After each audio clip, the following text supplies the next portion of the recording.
Independent টেলিভিশনকে যোগাযোগমন্ত্রী এসব কথা বলেন। অনিমেষ করের প্রতিবেদন। দুর্নীতির অভিযোগ ওঠায় পদ্মা সেতু নির্মাণ প্রকল্পে অর্থায়ন স্থগিত করেছে বিশ্বব্যাংক। তবে যোগাযোগমন্ত্রীর দাবি, প্রকল্পে কোনো অনিয়ম বা দুর্নীতি হয়নি। বিশ্বব্যাংক সুনির্দিষ্টভাবে কোনো অভিযোগ মন্ত্রণালয়কে জানায়নি বলেও দাবি করেন তিনি। প্রকল্পে তো বিশ্বব্যাংক সাহায্য স্থগিত করে দিল, এখন এই প্রকল্পের ভবিষ্যৎটা কোন দিকে যাচ্ছে? ভবিষ্যৎ উজ্জ্বলই আছে, ভবিষ্যৎ অন্ধকারে নাই।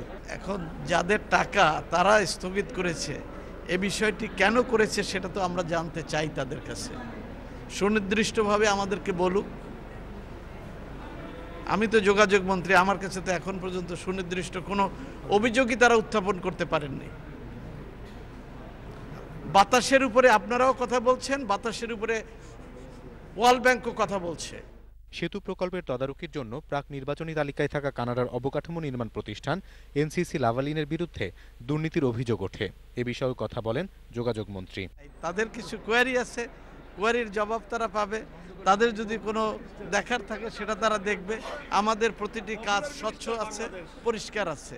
যখন এই ধরনের অভিযোগ আসছে তখন মন্ত্রী হিসেবে আমিই তো দুর্নীতি দমন কমিশনকেও বলেছি আর টিআইবিকেও বলেছি। এরপরে কানাডায় কি ঘটনা ঘটছে সেটা তো আর আমি জানি না, সেটা কানাডা সরকার দেখুক। এখন সরকারের এই মেয়াদে কি পদ্মা সেতু প্রকল্প বাস্তবায়ন হবে? আমি তো সর্বাত্মক চেষ্টা করতেছি প্রথম দিন থেকেই। আমার চেষ্টার কোনো ত্রুটিও নাই, আর আমার চেষ্টার পিছনে কোনো বাধাও নাই।